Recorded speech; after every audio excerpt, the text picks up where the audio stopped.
자, 오늘도 저희는 뉴스픽으로 시작을 해보죠. 더공감 여성정치연구소의 송문희 박사님 안녕하세요. 네, 안녕하세요. 전혜연 시사평론가 안녕하십니까? 안녕하세요. 자, 오늘 첫 소식은 좀 긴급한 것부터 먼저 좀 다뤄보도록 하죠. 이 초등학교 돌봄 전담사들이 오늘 하루 지금 파업에 들어갔어요. 이들이 파업을 하는 이유는 도대체 무엇인지, 파업에 대한 대비는 돼 있는 건지, 뭐 교육당국 입장은 과연 무엇인지 좀 자세히 살펴보고 좀 고민해보죠.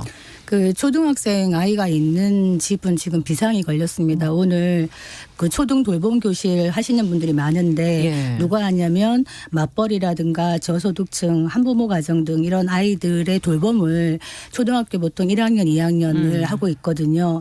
지금 전국의 돌봄사가 12,000명 정도 되시는데 오늘 파업에 한 6,000명 정도는 참여하실 거라 그래요. 근데 이 파업이 사실 오늘 하루지만은 경고 파업의 성격을 갖고 있고 앞으로 협의가 잘 되지 않는다면 추가 파업도 가능하다 이런 얘기를 하고 있습니다. 그래서 엄마들은 아침부터 불이 나서 일단 안 됩니다 이런 반응과 휴가를 내야 되느냐 이런 반응이 있었는데 이게 굉장히 급하게 이게 파업이 들어가다 보니까 시간적 여유가 별로 없었죠. 네.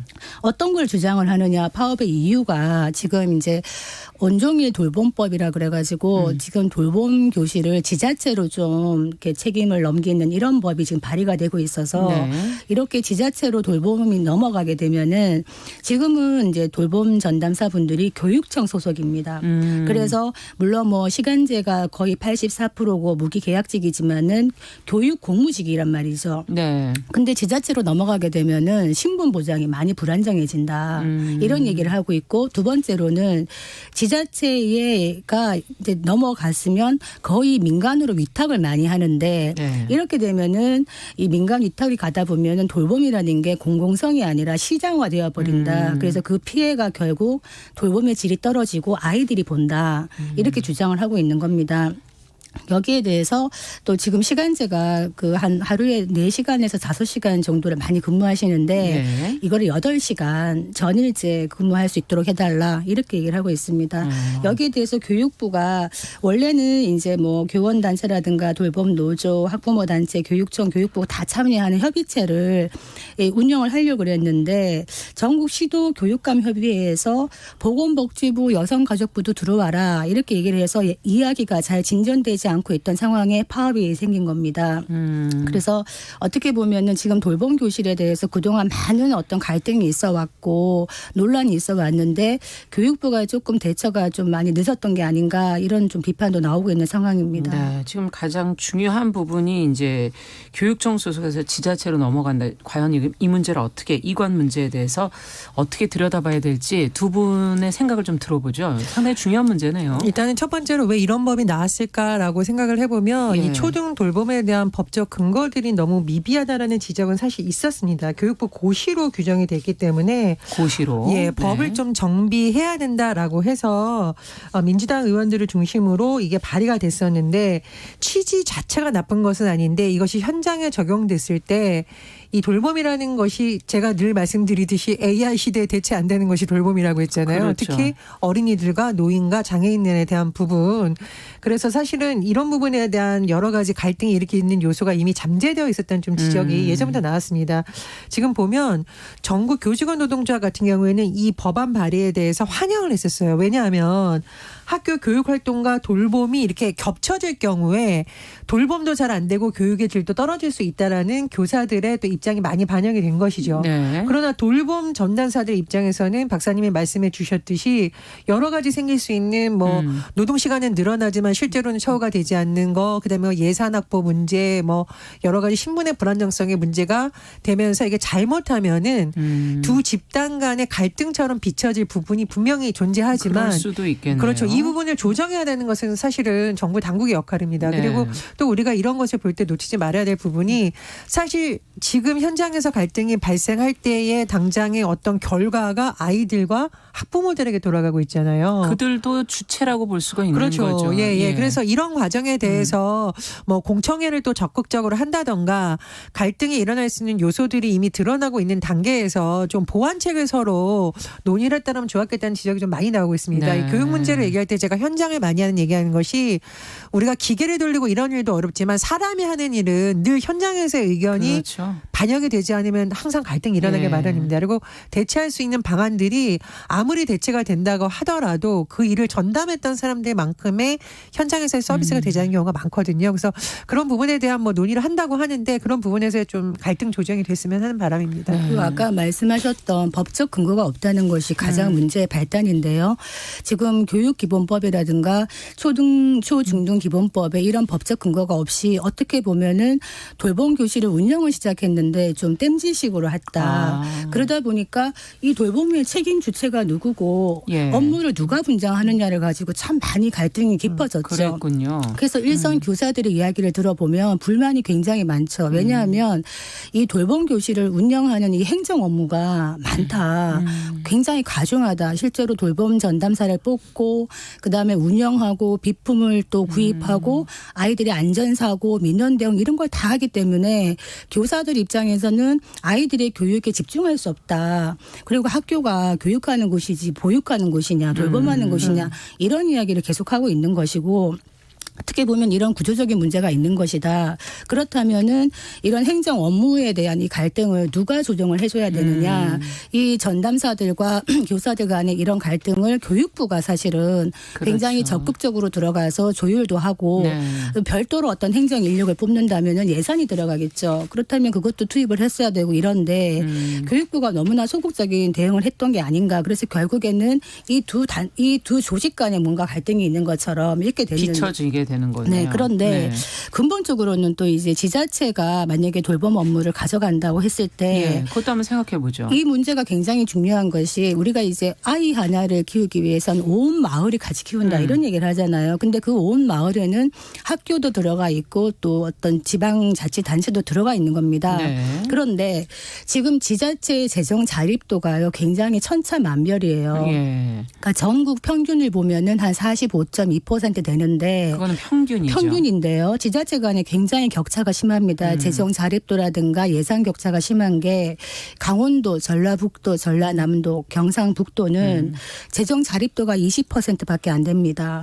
그렇다면은 잘 사는 지자체와 못 사는 지자체에서 돌봄을 만약에 가져갔을 때 예산을 투입할 수 있는 게 굉장히 격차가 생기겠죠. 그렇죠. 그러면 이게 또 돌봄의 차별로 이어지는 것이고 그렇다면 돌봄은 공공의 영역으로 우리가 같이 해야 되는 것인데 이 부분에 많은 편차가 생길 수 있다. 이런 문제가 있는 것이고 학교에서 이런 얘기를 해요. 학교가 교육에 집중해야지 이런 얘기를 하는데 이게 정말 맞는 또 질문인가 한번 생각해 볼 필요가 있습니다. 교육과 돌봄이라는 것 자체에 어떻게 구분을 하죠? 교육과 돌봄의 구분을 어떻게 하느냐. 우리가 급식 얘기하면서 학교에서 밥 먹는 것도 교육이다. 급식도 교육이다. 그래가지고 그렇죠. 무상급식을 우리가 한 10년 걸려서 관철을 했지 않습니까? 그렇다면 학교 안에 일어나는 많은 일들은 사실은 교육적 측면이 강하다. 그런 의미에서 학교를 잘 활용하면 지자체와 연계하는 방식으로 뭔가 대안을 만들어야 되는 게 아닌가 이런 생각이 드는 거죠. 지금 사실은 이런 갈등이 여러 가지 문제가 얽혀 있지만 표면으로 드러나게 된 또 한 가지 요인 중에 하나가 코로나19 상황에서 이런 돌봄 업무를 하는 사람들 특히 이제 비정규직인 분들이 과중한 업무 부담 그러나 그 업무만큼의 어떤 안정되지 않은 실무 문제 이런 부분도 사실 깔려 있습니다. 근데 이런 상황이라는 게 과연 올해만 일어날 것이냐 아니라는 거죠. 맞습니다. 지금 뭐 국제적 감염병 사태는 우리가 예측하기 어려운 것이고요. 또 우리가 예측하지 못한 사회적 재난이라든가 자연 재난으로 인해서 돌봄의 업무가 점점 중요해지고 있는데 지금 이분들이 이렇게 불만을 제기한 기자회견 내용을 보면은 코로나19 상황에서 우리가 마스크 한 장 쓰고 책임감으로 했는데 초과 근무가 너무 만연하고 있다. 그러니까 이런 부분도 사실은 해결이 돼야 되는 겁니다. 왜냐하면 이 정규직과 비정규직에 있어서 초과 근무라든가 휴가라든가 이런 게 차이가 많이 나죠. 그래서 그런 부분이 개선이 되지 않으면 교육의 질적 서비스는 낮아질 수밖에 없는 거거든요. 그러니까 이거는 양쪽 간의 대립만의 문제로 볼 것이 아니라 교육을 받는 아이들의 여러 가지 권리 차원이라든가 이런 측면에서 다시 한번 좀 재조명될 필요가 있다고 봅니다. 그 지금 교육부에서 어떤 얘기를 하고 있냐면 돌봄 교실 파업을 하면 4가지 방법이 있어 이렇게 얘기를 해요. 첫째는 파업에 참여하지 않는 돌봄 전담사가 일을 하는 것. 두 번째는 학교의 교장 교감 선생님이 하는 것. 그리고 세 번째는 교사가 교사가 하는 것. 네 번째는 마을의 돌봄 기관을 활용하시오인데 이 중에서 교장 교감을 일단 빼고 교사들이 돌봄을 대체하는 거에 대해서 지금 교원 단체에서 반대하고 있습니다. 왜냐하면 그동안은 우리가 이제 땜빵식으로 해왔다 이런 얘기를 하지만 이제는 이게 교사가 돌봄 업무까지 하는 거는 대체 근로를 하는 것인데 이게 대체 근로 금지에 반하고 부당 노동 행위다. 우리 하지 않겠다 이렇게 얘기를 해요. 그러면은 만약에 공백이 생길 때 아이들이 어디에서 돌봄을 받습니까? 교사들도 우리는 모르겠다. 돌봄 전담사도 모르겠다 그러면 아이들이 갈 데가 없는 거예요. 그래서 우리가 소는 누가 키우나 이런 얘기를 하는데 아이들을 그렇죠. 볼모로 삼는 이런 것이 계속되어서는 안 되는데 또 말씀을 드리지만 교육부가 지금이라도 빨리 들어서서 이런 것들을 조율을 해야 된다. 그래서 지금 학교에 보면 빈 교실들이 좀 있습니다. 이 빈 교실들을 가지고 어떻게 돌봄으로 활용할 수 있는가 이런 부분도 좀 머리를 맞대야 되지 않겠나 싶습니다. 그러네요. 예. 지금 뭐 돌봄 노조라든가 교원 단체 이런 거 하는 협의회를 제안을 했는데 지금 뭐 조건부 참석 얘기도 나오고 있고 네. 뭐 안 한다는 얘기도 있는데요. 어쨌든 협의체가 좀 잘 운영이 돼야 될 것으로 보이고요. 또 말씀해 주셨듯이 가장 중요한 것은 아이들이 이 과정에서 불편이라든가 피해를 입으면 안 되니까요. 일단 급한 대로라도 현장에서 좀 빠른 대응이 돼야 될 것으로 보입니다. 제가 좀 좋은 예를 하나 말씀드릴게요. 찾아보니까 2019년에 전국 지자체 최초로 이 돌봄 교실을 지자체가 직영으로 운영하는 데가 있더라고요. 좀 서울 중구가 이제 돌봄 교실을 직영으로 하고 있는데 학부모 만족도가 굉장히 높더라고요. 어떻게 운영하는가 봤더니 초등학교 1학년부터 3학년을 대상으로 해서요. 아침 7시 반부터 시작을 합니다. 네. 그리고 지금은 돌봄 교실이 한 7시까지 보통 법으로 이렇게 되어 있는데 실제로 엄마들이 전화를 하면 5시까지 정도밖에 아이들이 못 있어요. 그렇죠. 그런데 여기는 8시까지 아이들이 있고 저녁 식사까지 제공을 합니다. 이 경비를 또 지자체에서 합니다. 그래서 이런 것들을 다른 지자체에서도 약간 좀 벤치마킹을 해서 지자체와 학교가 같이 상생하는 이런 방안을 마련하면 어떻겠는가 이 생각이 듭니다. 네. 어쨌든 이 대체 근로 형태가 아닌 제대로 된 처우 개선을 해주는 쪽으로 문제를 좀 어떻게 풀어갈 수 있을지 지혜를 모아봐야겠습니다. 자, 두 번째 내용은 이종욱 여성가족부 장관이 내년에 열릴 지자체장 보궐선거에 대해서 국민 전체가 성인지성을 집단 학습할 기회라고 말을 해서 논란이 됐고 물론 사과를 했습니다. 이 지금 야당 뭐 피해자 또 여성계 비판이 지금 쏟아지고 있는데 어떤 부분에서 문제가 있는 것인지 저희가 한번 생각을 좀 해볼 시간을 가져보면 좋을 것 같아요. 지금 국회에서 예결위에서 정책 질의를 하고 있습니다. 그럼 장관들이 이제 나와서 답변을 하죠. 5일 종합정책 질의에 여가부 장관이 참석을 했고 윤주경 국민의힘 의원이 서울시장, 부산시장 보궐선거에 대해서 이제 질문을 한 거예요. 그러면서 공직사회 최고지위에 있는 남성이 했던 어떤 사건으로 833억 원의 선거 비용이 나간다라고 하면서 여기에 대한 이제 의견을 물었어요. 이정우 장관이 국가의 굉장히 큰 새로운 예산이 소요되는 사건을 통해 역으로 국민 전체가 성인지 감수성에 대한 집단 학습을 할 기회가 된다. 이렇게 얘기하면서 야당으로부터도 그렇고 관련 여성단체로부터도 굉장히 강력한 비판을 받고 있었던 상황입니다. 왜냐하면 이제 이 사건 자체가 워낙 좀 민감한 사안이기도 하지만 이 여성가족부 장관이 이렇게 말을 한 것이 맞느냐. 특히 국민들이 성인지 감수성에 대한 학습을 할 기회다라고 한 것은 좀 부적절하다라는 지적이 많이 나오고 있는데요.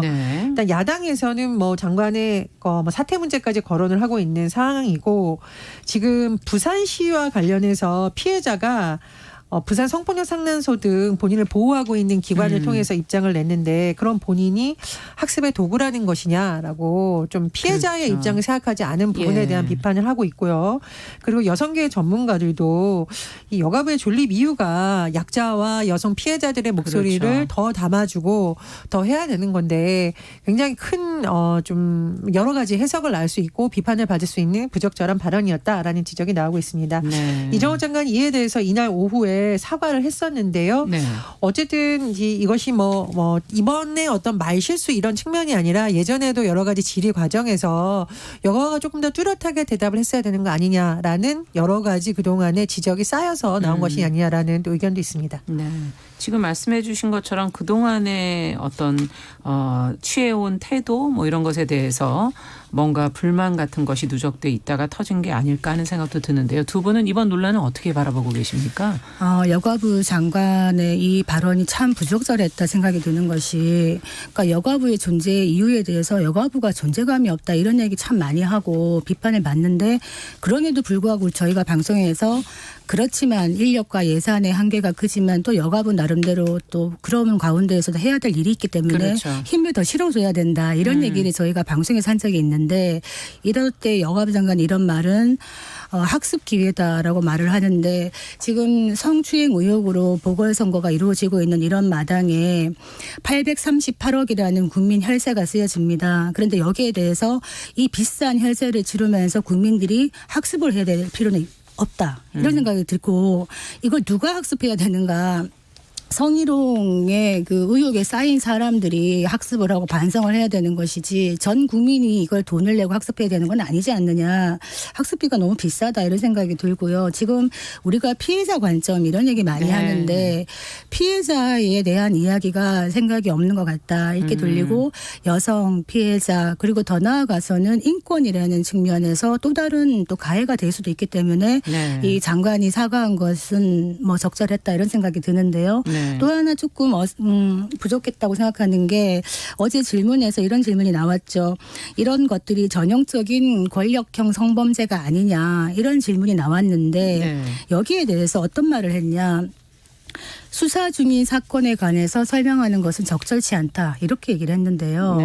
이거는 정말 적절치 않은 발언입니다. 왜냐하면 수사 중인 사건에 대해서 언급을 피하는 거는 수사기관이라든가 수사기관의 장이라든가 법무부 장관이나 이런 분들이 할 수 있는 이야기지, 이 여성의 어떤 이런 부분을 대변하는 여가부 장관이 그렇게 얘기를 하는 것은 굉장히 멀리 떨어진 이야기다. 그래서 많이 아쉽다 이런 생각이 들고, 과거에 정현백 여가부 장관이 있을 때 이제 안희정 지사의 사건이 터졌을 때요. 어떤 반응을 했냐면 이거는 권력형 성범죄인지를 철저히 조사해라. 그래서 엄중하게 처벌해라 이런 이야기를 했는데 왜 이런 메시지가 나오지 못하는 걸까. 많이 아쉬웠다 이런 생각이 듭니다.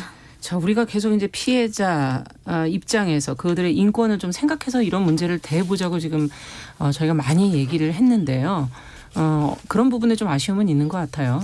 그렇습니다. 제가 드라마 얘기를 한번 해볼게요. 1992년에 우리나라의 아들과 딸이라는 드라마가 방영이 됐었는데 많은 분들이 그 얘기를 하십니다. 왜냐하면 그 드라마처럼 그 격동기에 살았던 우리 엄마일 수도 있고 뭐 우리 고모일 수도 있고 이 땅에 살았던 여성들이 어떻게 자랐냐를 너무 잘 보여주죠.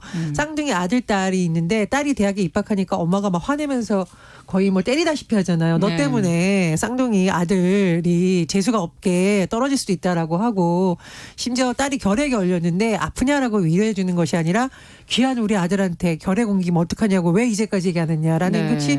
근데 많은 엄마들이 그걸 보면서 눈물 흘렸고, 제 드라마를 제가 하는 이유가 엄마들이 그래 나는 이렇게 자랐지만 우리 딸들은 이렇게 자라지 않게라는 이게 엄청난 페미니스트 드라마라는 평가가 일각에서 나눈 이유가 그거죠.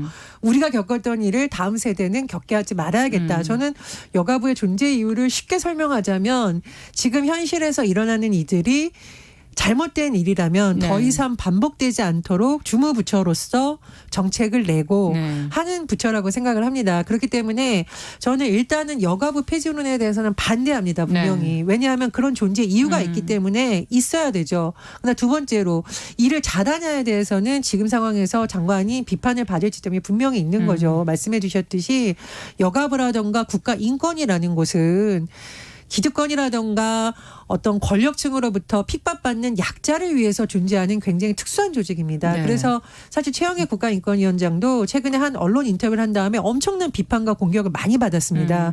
그리고 국가인권위가 가만 보면 국회라든가 수사기관이라든가 뭐 선관위도 쓴소리를 많이 해요. 근데 그것이 국가인권위의 역할이고 그렇기 때문에 국가인권위의 존재 이유가 또 있는 것이거든요. 그래서 여가부도 그런 차원에서 이번에 조금 더 목줄었던 목소리를 냈다면 일각의 반발은 있을 수 있겠지만 네. 오히려 많은 국민들로부터 그래서 여가부가 있어야 된다라는 지지를 더 받을 수 있지 않았을까 생각이 듭니다. 근데 그럼에도 저는 불구하고 여가부 폐지라는 말을 우리가 함부로 쓰면 안 된다는 이유는 여전히 현실에 존재하는 문제를 해결할 수 있는 정부 부처는 그렇죠. 분명히 있어야 되는 것이죠. 네. 그런 점을 다시 말씀드립니다. 그 지금 이제 여성가족부의 예산을 이렇게 보면은요. 내년에 이제 여가부 정책을 이렇게 나눠보면 가족, 청소년, 그다음에 권익 증진, 여성 이렇게 크게 4개로 나눴을 때 보통 예산이 앞으로 다 쏠려 있는 것이고요. 여성 예산 비율이 한 7에서 8%밖에 안 된다는 겁니다. 정작 네. 여성의 예산은 이게 무엇을 지금 현재 여성가족부의 어떤 위상을 얘기하는 것이다 생각이 드는데 여가부의 한계가 있는 것이 구조적으로요. 지금 여성가족부가 말하자면 여성 정책을 다 이렇게 주무부처로서 조율을 해야 되는데 여성 문제가 단순한 여성 문제가 아니잖아요. 뭐 고용이라든가 출산이라든가 네. 뭐 복지라든가 이런 게 인구적인 다 문제죠. 겹쳐 있기 때문에 네. 사실은 예를 들어서 만약에 경력 단절 문제를 본다. 그러면 여성 고용의 문제인데 이걸 누가 또 담당을 하느냐? 고용노동부 여성 그렇죠. 고용 정책과에서 다룹니다. 그러면 이런 것들이 이제 흩어져 있는 거죠. 각 부처에. 그러면 이 각 부처에 흩어져 있는 것을 여가부가 제대로 이렇게 그립감을 가지고 잘 조율을 해야 되는데 이 역할을 지금 못하고 있는 것이죠. 왜냐? 예산과 인력이 너무나 낮기 때문에. 그래서 이런 부분에 여가부의 존재 이유에 대해서 자꾸 얘기할 것이 아니라 이걸 어떻게 여가부가 기왕에 존재하는 여가부가 제대로 일을 할 수 있도록 만들어주느냐. 네. 여기에 대한 고민이 같이 돼야 되지 않겠나 싶고 네. 여가부 수장은 이 사회 현안의 목소리를 좀 제대로 내야 된다. 그래서 어제도 저희가 낙태죄 부분을 이야기를 했는데 낙태죄 폐지 부분에 대해서 여가부의 분명한 목소리가 들리지 않아요. 굉장히 모호해요. 메시지가. 그래서 이런 부분들에 대해서 좀 구체적이고 정확한 의견을 내는 것이 여가부의 존재감을 갖는 것이 아닌가 이런 생각이 듭니다. 제가 이제 뭐 정치권에 있는 분들 몇 분을 취재를 해보니까 여가부 장관만큼 곤혹스럽고 어려운 자리도 참 그렇죠. 드물다. 왜냐하면 우리가 사실 여성 문제라는 것은 우리나라뿐만 아니라 다른 나라에서도 정부에서 잘못하면 쓴소리를 할 수밖에 없는 입장이잖아요. 이거는 정파나 정당의 문제가 아니거든요. 그래서 굉장히 어려운 자리인데 그래서 여가부 장관들이 때로는 정권이라든가 여권이라든가 권력층에 대해서 쓴소리를 그러나 해야만 된다라는 네. 많은 주문이 있습니다. 그래서 이정호 장관이 앞으로 뭐 여러 가지 일을 할 때 보다 분명하게 이런 중요한 업무를 맡는 부처의 장관답게 그런 목소리를 더 내주기를 바라는 것이 또 대한민국 여성으로서의 바람입니다. 네. 어쨌든 여성가족부의 그 구조적인 한계를 또 어떻게 제도적으로 보완해 갈 것인가도 같이 좀 고민을 해봤으면 좋겠습니다. 자, 한 주 동안 수고하셨고요. 오늘이 벌써 금요일이네요. 주말 잘 보내시고 저희는 또 다음 주에 뵙겠습니다. 뉴스픽 전혜연 평론가 더공감 여성정치연구소 송문희 박사 두 분 수고하셨습니다. 감사합니다. 정용실의 뉴스 브런치 듣고 계신 지금 시각 10시 30분 넘어서고 있고요. 라디오 정보센터 뉴스 듣고 오겠습니다.